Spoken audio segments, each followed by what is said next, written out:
Zombie mode is a pretty confusing mode for first-time players. It has a lot of available options that you unlock over time, and the mode focuses on teamwork, but it's never really explained in the game. I see a lot of common mistakes inexperienced zombie mode players make that either harm their team or make the game worse for themselves. These are some of the mistakes I see players make in public servers.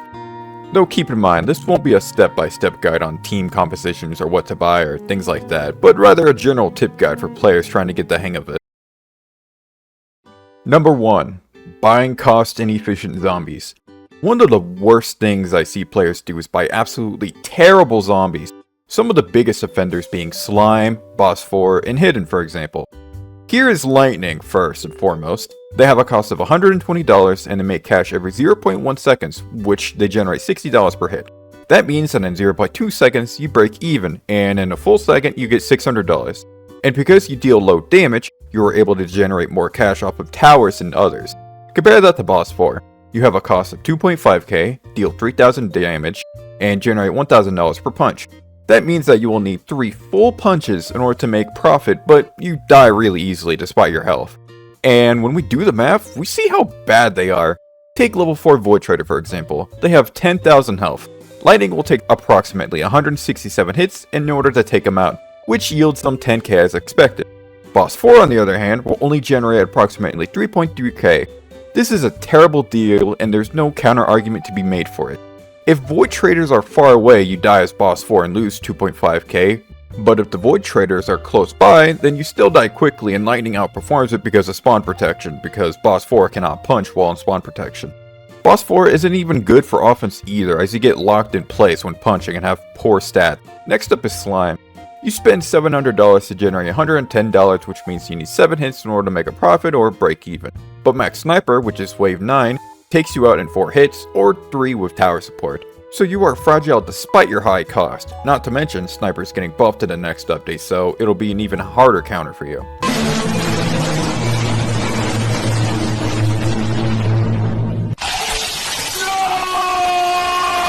And finally, the number 1 worst zombie you can buy. Infected Flamethrower. You spend 1.5k to generate $100 every flame, with $20 per hit from the burn damage along with $150 kamikaze. Sounds good, right? Only 15 direct hits needed and you attack really quickly. But you get countered extremely easily. Level 4 Patrol deletes you quickly, which, by the way, is getting buffed next update. Along with the fact that level 3 Phaser is wave 15 who just hard counters you. They don't need to aim at all, they just click you and you're gone. Along with the fact that Max Archer is wave 16 who can just insta-kill you off of a singular arrow. And even if there are no counters and the entire server is doing terribly, your hitbox is just atrocious. Your hitbox is a thin straight line, so if they have any slight elevation above or below you, it just misses. You are better off going slow in the early game, which is free and generates $50 on hit, so it's completely risk-free. So even if you die quick or you live long, you still spend nothing, so it's good for you anyways. Generally speaking, you want to find zombies with great stats for their cost along with good cash gain. Take Hidden Boss for example. It has 7,000 health, it only costs $800, and you generate $200 per hit while having outrageous survivability so long as there isn't any auto-clicking phasers or plasma trooper players. And even then you can get cash off of stray Void Traders. Bossery is another great option. 1.2k cost while you make $400 per hit with the addition of 15k health. You are essentially a better Lightning, and you can even take out Max Zeds if they are too close and isolated. Not to mention you have a summon, which even though it does lock you in place and it gets taken out quickly, it's still something that makes it better than Lightning. Now another amazing option is Lava. It has 2.5k health and you are also free, while every hit additionally generates $150. There is no reason to never buy this unless you are confident in yourself with other zombies, such as like Lore 2. Like if you're confident that you can just get rich off of like contact damage, then generally that's better than going Lava in certain scenarios. Number 2. Not supporting your teammates properly. If you have the money and you want to help your teammates live longer or to help them generate more cash while you are on cooldown, then go Infected Doctor. You can heal your alive teammates and help them either get more cash or cause more damage. Though this one is a bit of an obvious one, but if you are the Juggernaut player, aka the teammate only going Juggernaut for example, then it would make sense for you to help your alive teammate live longer while you wait the minute cooldown. Additionally, if you are good on cash, you can afford to lose some in order to let your teammate generate more. and if you're lucky, you can either break even or make a profit. Another example of how to help your teammates is going counters for them or taking out nests for them. If you are Lord 4 and you die, and there's an Aviator attacking your Infected Doctor teammate, you can go Infected Commando to help them live longer, for example, but make sure to do it for a short duration, at most like 10 to 15 seconds, so you can swap to Necromancer boss or something better after buying your Infected Doctor sometime. Another example is if you are Planet Earth and you see two phases going for your King 4 players or Infected Doctor players. Aim a missile at them so they can live longer. Remember, this is a team game, not a single player experience. The number one best way you can support your teammates though is a strategy I like to call zombie surfing. Essentially, your slower zombie teammates jump on top of a faster zombie teammate. Take this clip for example. I am going Infected Doctor, which has a speed of 22. A drilling prototype has a speed of 34. I cannot catch up to the prototype player or heal them without them either A, canceling their drill ability, or B, having them stop in place.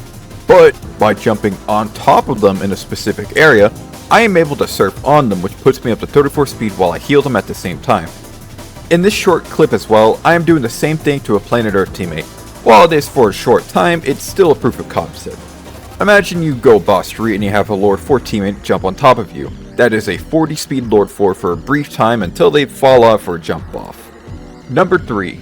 Buying bad zombies. Similar to number 1 and number 2, one of the worst ways to inherit your team is by buying awful zombies. Okay, the Bluetooth microphone glitched out in recording, so I'm just gonna say it again. Zombies. Awful zombies. There. Take Lord and Hidden Boss for example.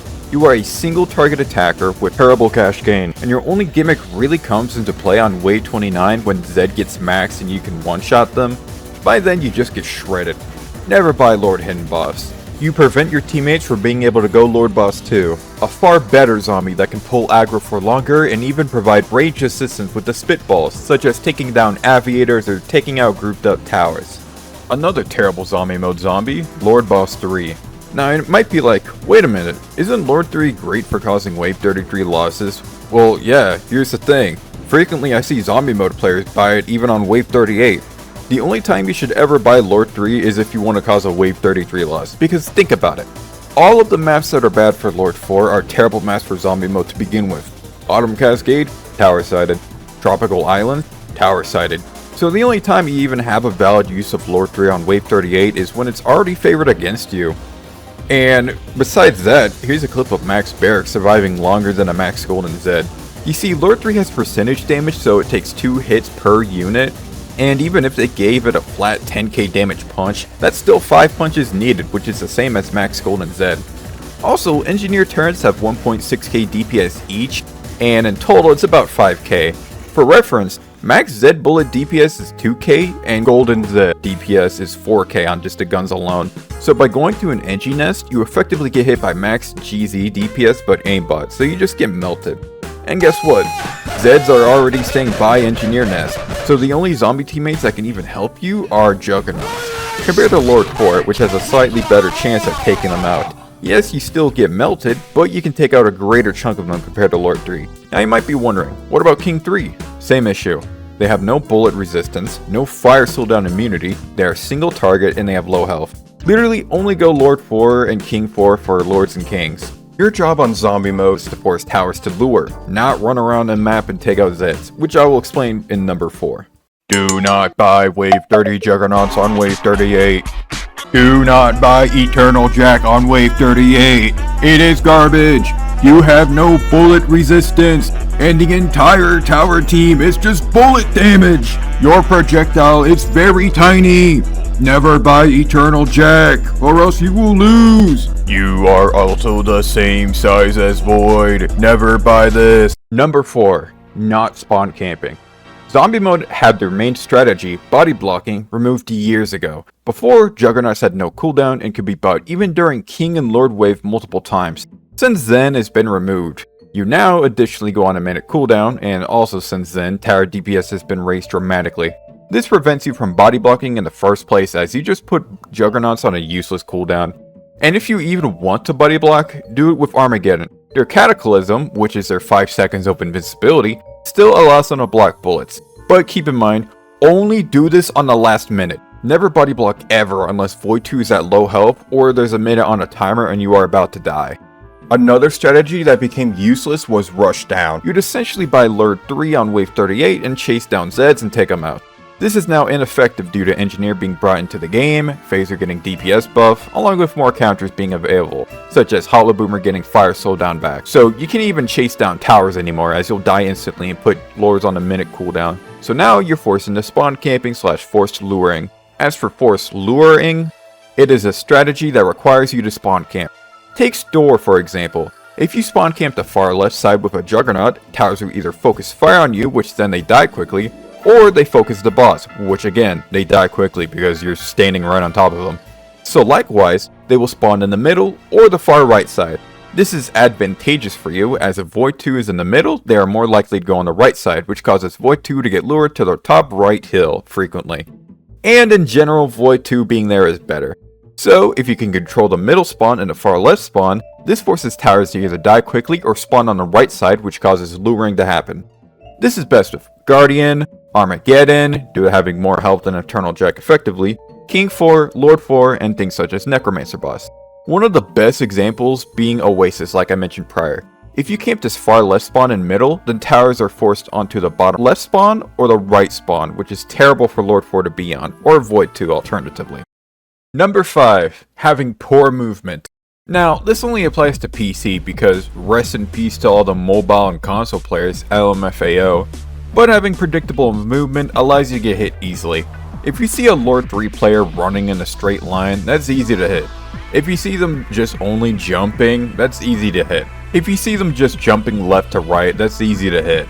By only doing one thing, you make it easy to predict what you'll do, along with having predictable movement.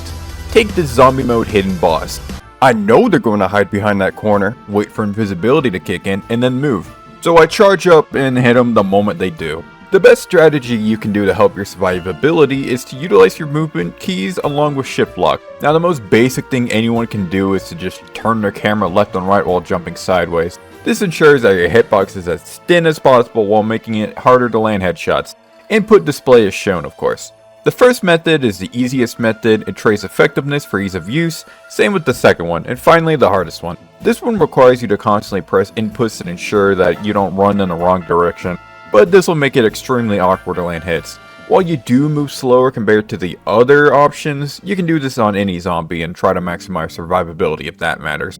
I recommend the second method first, as a thinner hitbox is always good, with then the third method being something once you get the hang of it. Another way you can improve your movement is by utilizing map geometry. In certain spots, you can jump higher than intended. This happens on corners primarily and is most notable on sandbox, which you can use to jump up to the top. So by utilizing spots like this, you give yourself more spawn protection and the ability to surprise towers not expecting it. And finally, timing your jumps. For towers that jump a lot, you should time your jumps so that you jump alongside them. Take this clip.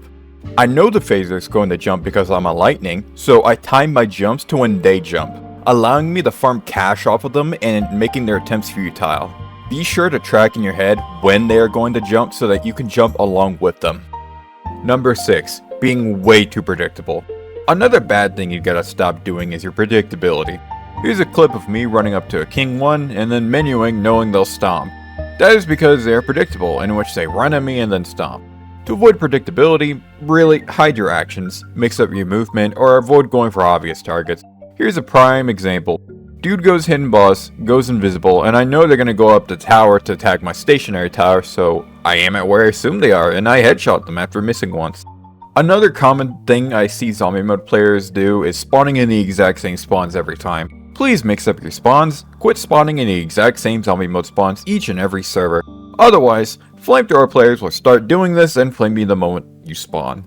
Ensure that it's hard to read what you're going to do next, otherwise you'll end up like this guy who I just predict constantly. This guy is just getting absolutely bullied by my archer because he's really easy to read what he's going to do in zombie mode, so don't be like this guy.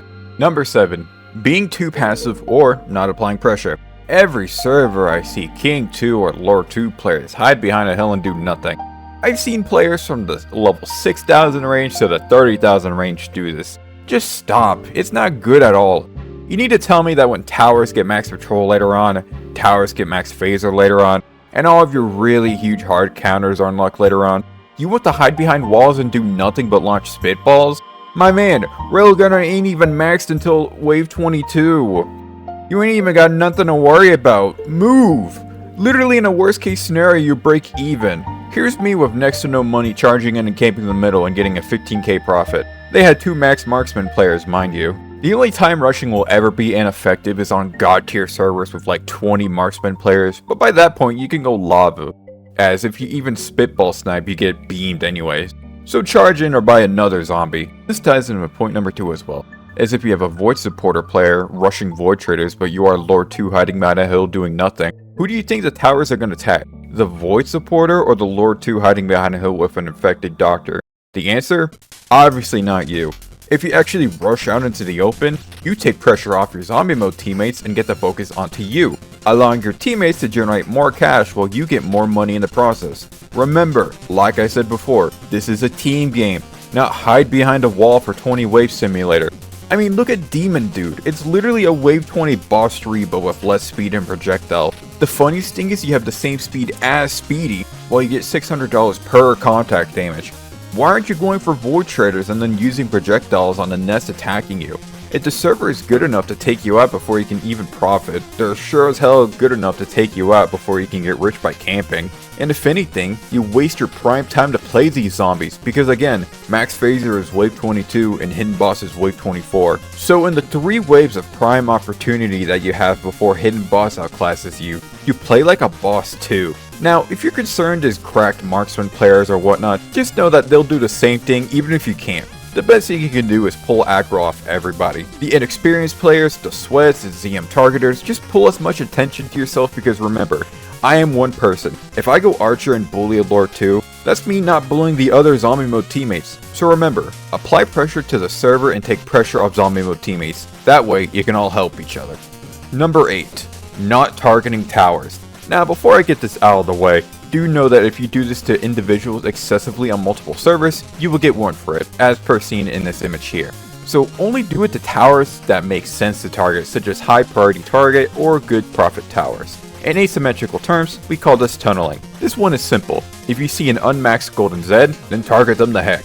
Make sure they cannot get cash in any capacity. The same applies to void traders. You want to ensure that important towers cannot generate enough cash so that they cannot max, or if they do max, they max later on in the wave as opposed to like instantaneous. A prime example being Engineer. Buy Lord 1 if you have to and constantly stop them or attack them with other zombies. This way, they will generate less cash and in the best case scenario, get off Engineer out of annoyance. Number 9. Wasting time. This one is a personal pet peeve, so you don't have to do it, but if you're on a server with awful tower teammates on an awful map, why go for an early loss? If it's completely unwinnable for them, then make them lose on Void 2. The only time you should ever go for an early loss is if the server looks competent, your teammates look bad, or it's a good tower map.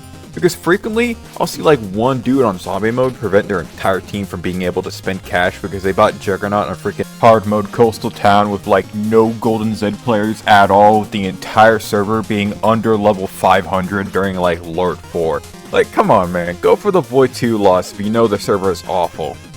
Number 10. Not spending your cash properly. A lot of times I see players with 150k cash wait until wave 38 before buying anything. And what ends up happening for them is they buy like 1 or 2 Armageddons or any other Juggernaut and end up not spending any of their money. If you got the cash, then spend it early. What I like to do is go Armageddon wave 37 so that I can take out the nest, and then menu once the wave 37 Guardian spawns or dies, so that by the time it's off cooldown, it'll be ready for the wave 38 Guardians. Another thing that you can do is what I like to call distraction bosses. If you buy a Juggernaut on a non-boss wave, then the server will focus you. That's a given. This allows your other teammates to get more cash off of their distraction, though only do this if you're confident you can get your money back or you don't need to worry about cash in the first place. But by doing this, you make the golden Zed player or any other DPS tower focus onto you so that your teammates can rush down the nest and whatnot. Because think about it, what is a golden Zed player going to prioritize? The Armageddon player rushing down towers or a Necromancer boss just fireball sniping? So, by utilizing that, you can force towers to focus you so that your teammates trying to get money can profit more, which can cause a perpetual cycle if you think about it, because in wave 20, you can go Lord 2 so that your void supporter player gets less focus on them. Like I said earlier, if you are rushing with Lord 2, then towers are more likely to target you over your void supporter player. And by then, your void supporter player has made enough money so that they can go infected doctor and then heal you, which keeps you alive longer, which allows you to generate more cash. And then by the time you die, you can go infected doctor and then help your other teammates. So it's a perpetual cycle, you know? I go a boss, I get money, I pull aggro, my other teammates, they get money. And then they can spend that money to support me, and then all the money I made, I can use to support my teammates. Number 11. Not utilizing predictions. This one is huge if you're on a server with flamethrower users, or you are a projectile zombie. Shadow Wizard Money Gang. We love casting spells. This song is sponsored by the Shadow Government. If you are playing Lord 3 and you know there's a high level flamethrower player in your server, you should know that they will spawn to the closest tower spawn to your relative position. What you can do is run towards the tower spawn and then run back because they will spawn by that spawn and attempt to slow you down. But since you knew they would spawn there and you backed off, they now have to menu again since you are far away, thus wasting their time. In this clip, I know the barracks user is going to run backwards because my boss 5 teammates spawned there and is rushing them down. So, I aim my fireball back and I hit them, granting me points. Whereas, if I aimed at their current position, I would have missed. And in this clip, even though I missed the hitbox, I still spawned an Inferno closest to them, so it still works in the end. Number 12. Grouping up too much. One frequent thing I see happen a lot is a King 4 and Lord 4 player moving together. That is awful as you lose pressure and it makes it easy to hit the both of you. So remember, always spread out your zombie users. See a Juggernaut by one spawn, then go to a spawn close by that one so you can support them. You don't need 2 cooldown zombies in the same area. Here's a story image showcasing what ideally should happen. Void 2 is on the right because your Zombiemode teammates are defending the left and middle spawn so you control the entire map. Number 13. Not menuing when at low health with certain zombies and relying on infected doctor too much. Now this one you don't have to worry about too much for the majority of the roster, but for zombies such as Lords, Kings, and Juggernauts, you should hit the menu button when low health, but not too low so that your cooldown is shortened while you can attack during the 3 seconds of menu startup. Here is a side-by-side example of Armageddon's cooldown when menuing versus dying. Now, I took the 3 seconds of menu cooldown into consideration from the startup, but from what you can see, it's significant enough so that in wave 38 you can get Juggernaut sooner. It is a whopping 13-second difference. 76-second cooldown when dying versus a 63-second cooldown when menuing. Now, the only time you should ever let the death animation fully play through and fight until you're at 0 health is when it's the last minute or it's wave 33, as, you know, you cannot buy a Juggernaut again on that wave. Otherwise, for wave 38, menu so that you can get Juggernaut sooner in the fight. Likewise, never camp behind a hill with a Juggernaut. On wave 38, your goal is to break up Nest and DPS before Guardian spawn with your abilities or applying pressure depending on the map. Not waiting on Guardians to spawn first and then running out. By then, they're all dead and you lose. If you are low health as well, never camp with Infected Doctor. Infected Doctor heals for 2000 health a second because it's 500 health healed every 0.25 seconds. And that's just with 1. With 2, that's 4000 healing a second. That means it takes 10 to 5 seconds for you to get healed for 20,000 health, which is comically bad considering 2 teammates are doing nothing. Or at worst, 3 teammates are doing nothing. Just run out at towers with an Infected Doctor healing you. If you die, it's whatever because it still buys you a few seconds from the healing you received. Number 14. Not utilizing spawn targeting. This is a technique I utilize on maps such as Autumn Cascade to spawn closest to someone without them expecting it. In short, if you are on the spawn screen and you see someone close by a Zombiemode spawn, wait a few seconds until they are closer and then spawn on top of them. This guarantees you the maximum amount of spawn protection before it runs out. Though keep in mind, you don't have to go out of your way to try and do this. It's something you can do as an opportunity when you get the chance to. Number 15. Watch your own gameplay. This one is optional though. This one requires you to have a device that can record the game, but generally what you should do is watch your own gameplay and then point out mistakes you do so you can improve. Or alternatively, look at what you did right so you can make sure to repeat that. Number 16. Not properly countering Doctor. Doctor is your biggest threat on Zombiemode. They can heal up damage you deal while also preventing you from generating cash. Say you are scared of running at tower, so you spitball camp with King Boss 2. What the Doctor player can do is lock onto every single target you spitball, effectively making your camping worthless as you generate no cash from targets being healed by Metagun.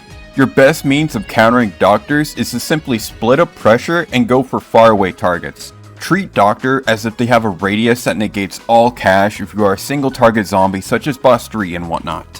What you want to do is go after targets that cannot be healed.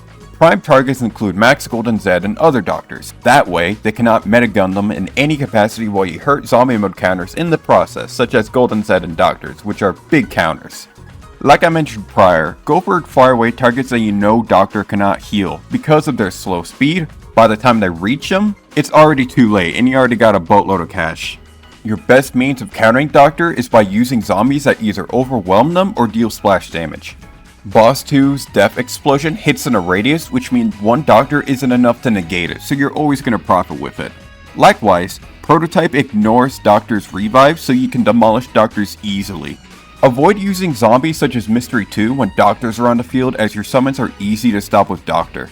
Buy something like Hidden Boss instead and go for isolated targets or Doctor.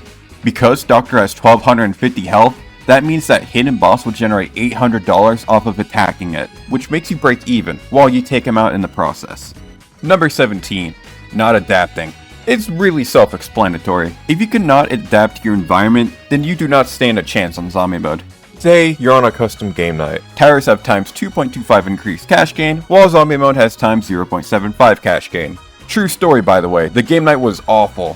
What you should do in cases like these is to stick to the backup strategy. Go low risk, low cost options. By doing this, you can profit while still causing some damage compared to you dumping 5k into something that'll get beamed the moment you spawn in with no damage dealt to anyone.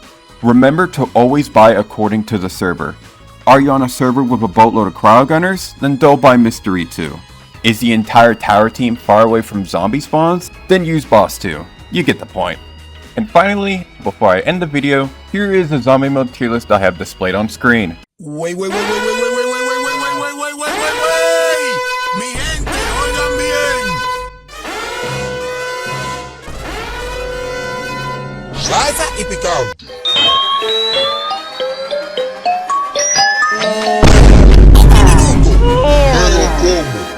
Now do keep in mind this tier list is based off of average servers, as in like really good servers, you're not really going to get any value with like King 1 for example, or King Hidden Boss for example, you know. Terrible tier, this is self-explanatory, they're either easy to counter or they have poor cash gain. Weak and niche tier, these are zombies that are pretty weak, but they only have like one thing going for them that you might come onto once in a lifetime, you know. For decent tier, these are for zombies that are just decent. They're not good, but they're not bad. They're okay. For very good tier, these are for zombies that are really good, but are just outclassed and have their flaws. For excellent, these are for really good zombies. I mean, they don't hurt you to buy, but they're just outclassed by far better options, so, you know. And finally, the meta tier. This is self-explanatory. You basically always want to be buying these.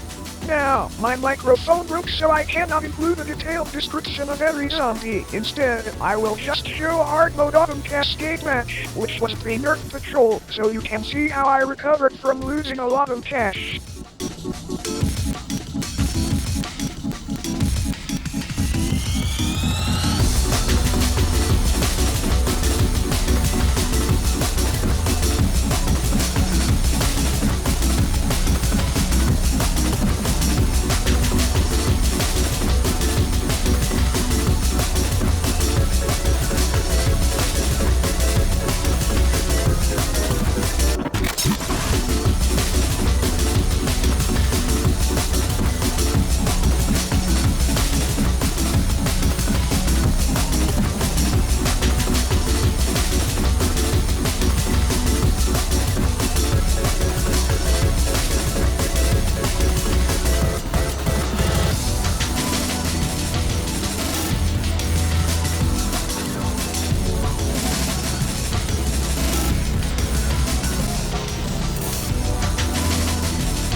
As always, thanks for watching. And this video took me 3 weeks to make, so, you know, I hope you enjoyed it.